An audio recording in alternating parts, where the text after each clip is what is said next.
Neat ವಿಚಾರದಲ್ಲಿ ಈಗ ಹೊಸ ಬೆಳವಣಿಗೆಯನ್ನು ತರೋಕೆ ಮುಂದೆ ಆಗ್ತಾ ಇದ್ದಾರೆ. ಜೂನ್ 21ಕ್ಕೆ ನೀಟ್ ರೀ ಎಕ್ಸಾಮ್ ಅನ್ನುವಂಥದ್ದು ನಿರ್ಧಾರ ಆಗಿದೆ. ಆದರೆ ಒಂದಿಷ್ಟು ಬದಲಾವಣೆಗಳಾಗುತ್ತಂತೆ. ಏನು ಬದಲಾವಣೆಗಳನ್ನು ಮಾಡ್ತಾರೆ ನೋಡಿ ಸ್ಟೋರಿಯನ್ನು. ನೀಟ್ ಪ್ರಶ್ನೆ ಪತ್ರಿಕೆ ಸೋರಿಕೆ ಪ್ರಕರಣ. ನೀಟ್ ಮರು ಪರೀಕ್ಷೆಗೆ ದಿನಾಂಕ ನಿಗದಿ. ಜೂನ್ 21ರಂದು ಮರು ಪರೀಕ್ಷೆ ನಿಗದಿ. ಮುಂದಿನ ವರ್ಷದಿಂದ ಕಂಪ್ಯೂಟರ್ ಆಧಾರಿತ ಪರೀಕ್ಷೆ. ನೀಟ್ ಯುಜಿ 2026ರ ಪರೀಕ್ಷೆಯ ಪ್ರಶ್ನೆ ಪತ್ರಿಕೆ ಸೋರಿಕೆ ಬೆನ್ನಲ್ಲೇ ಮೇ 3ರಂದು ನಡೆದಿದ್ದ ಪರೀಕ್ಷೆಯನ್ನ ರದ್ದು ಮಾಡಲಾಗಿತ್ತು.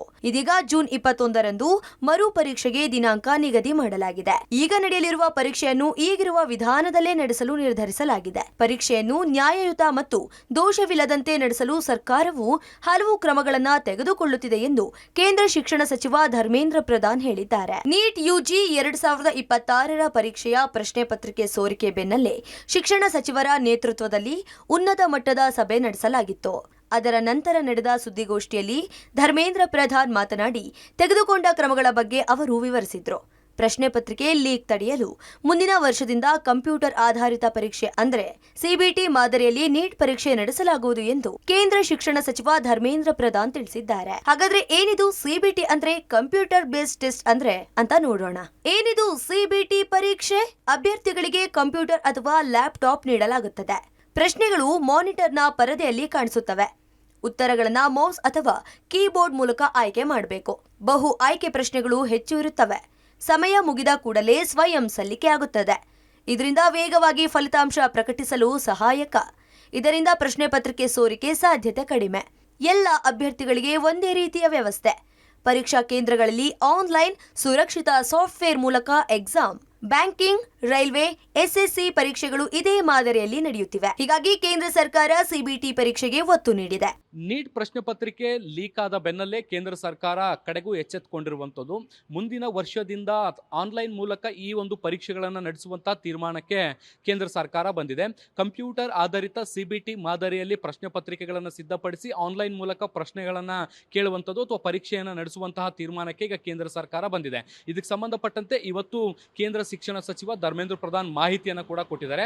ಮುಂದಿನ ವರ್ಷದಿಂದ ಈ ರೀತಿಯಾಗಿ ಪ್ರಶ್ನೆ ಪತ್ರಿಕೆ ಲೀಕ್ ಆಗುವಂತಹ ಪ್ರಮೇಯ ಉಂಟಾಗಲ್ಲ. ಯಾಕೆಂದ್ರೆ ಆನ್ಲೈನ್ ಮೂಲಕ ಪ್ರಶ್ನೆಗಳನ್ನು ಕೇಳುವಂಥದ್ದು ಅಥವಾ ಪರೀಕ್ಷೆಯನ್ನು ನಡೆಸುವಂಥ ಕೆಲಸವನ್ನ ಮಾಡ್ತಾ ಇದ್ದೀವಿ. ಈಗಾಗಲೇ ಬೇರೆ ಬೇರೆ ಪರೀಕ್ಷೆಗಳಲ್ಲೂ ಕೂಡ ಇದೇ ರೀತಿಯಾದಂಥ ಕ್ರಮವನ್ನು ತೆಗೆದುಕೊಳ್ಳಲಾಗಿರುವಂಥದ್ದು. ಮಕ್ಕಳ ಸುರಕ್ಷತೆ ಮತ್ತು ಭವಿಷ್ಯದ ದೃಷ್ಟಿಯಿಂದಾಗಿ ಈ ಒಂದು ಹೊಸ ಕ್ರಮವನ್ನು ಮುಂದಿನ ವರ್ಷ ನೀಟ್ನಲ್ಲಿ ಅಳವಡಿಸಿಕೊಳ್ತೇವೆ ಅನ್ನುವಂಥ ಭರವಸೆಯನ್ನ ಧರ್ಮೇಂದ್ರ ಪ್ರಧಾನ್ ಕೊಟ್ಟಿದ್ದಾರೆ. ವಿದ್ಯಾರ್ಥಿಗಳು ಮತ್ತು ಅವರ ಭವಿಷ್ಯವೇ ನಮ್ಮ ಪ್ರಮುಖ ಆದ್ಯತೆಯಾಗಿದೆ. ವಿದ್ಯಾರ್ಥಿಗಳ ಕಠಿಣ ಪರಿಶ್ರಮ ಮತ್ತು ಪ್ರಯತ್ನದ ಕುರಿತು ಸರ್ಕಾರ ಯಾವಾಗಲೂ ಸೂಕ್ಷ್ಮವಾಗಿ ಕಾರ್ಯನಿರ್ವಹಿಸಿದೆ. ಮರು ಪರೀಕ್ಷೆ ಎದುರಿಸುತ್ತಿರುವ ವಿದ್ಯಾರ್ಥಿಗಳಿಗೆ ಆತ್ಮಸ್ಥೈರ್ಯ ತುಂಬಿ ಮಾತನಾಡಿದ ಕೇಂದ್ರ ಸಚಿವರು ಮರು ಪರೀಕ್ಷೆಯನ್ನ ಯಾವುದೇ ಆತಂಕವಿಲ್ಲದೆ ಎದುರಿಸಿ ಸರ್ಕಾರ ನಿಮ್ಮೊಂದಿಗೆ ಇದೆ ಎಂಬ ಭರವಸೆ ನೀಡಿದ್ರು. 22 ಲಕ್ಷ ವಿದ್ಯಾರ್ಥಿಗಳ ಭವಿಷ್ಯಕ್ಕೆ ಹೊಣೆಯಾರು? ಮತ್ತೆ ಎಕ್ಸಾಮ್ ಬರೆಯುವ ಅನಿವಾರ್ಯತೆ. ನೀಟ್ ರೀ ಎಕ್ಸಾಮ್ಗೆ ದಿನಾಂಕ ನಿಗದಿ ವಿಚಾರಕ್ಕೆ ಪ್ರತಿಕ್ರಿಯಿಸಿರುವ ಸಿಎಂ ಸಿದ್ದರಾಮಯ್ಯ, ನೀಟ್ ಎಕ್ಸಾಮ್ ಮಾಡುವಲ್ಲಿ ಕೇಂದ್ರ ಸರ್ಕಾರ ವಿಫಲವಾಗಿದೆ. ಈಗ ಮತ್ತೆ ಎಕ್ಸಾಮ್ ಬರೆಯುವುದು ಅನಿವಾರ್ಯತೆವಾಗಿದೆ ಎಂದರು. ಇನ್ನು ನೀಟ್ ಪೇಪರ್ ಲೀಕ್ಗೆ ಬಿಜೆಪಿ ಉತ್ತರ ಕೊಡಲಿ. ದೇಶದ 22 ಲಕ್ಷ ಮಕ್ಕಳ ಭವಿಷ್ಯಕ್ಕೆ ಯಾರು ಹೊಣೆ ಎಂದು ಸಚಿವ ಸುಧಾಕರ್ ಪ್ರಶ್ನಿಸಿದ್ದಾರೆ.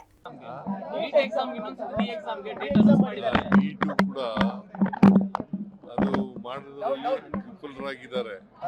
ಅದನ್ನ ಸುಮಾರು ಅನೇಕ ವಿದ್ಯಾರ್ಥಿಗಳು ಪರೀಕ್ಷೆ ಬರೆದು ಮತ್ತೆ ಅದನ್ನು ಪ್ರಿಪೇರ್ ಆಗಬೇಕಾದಂತ ಅನಿವಾರ್ಯತೆ.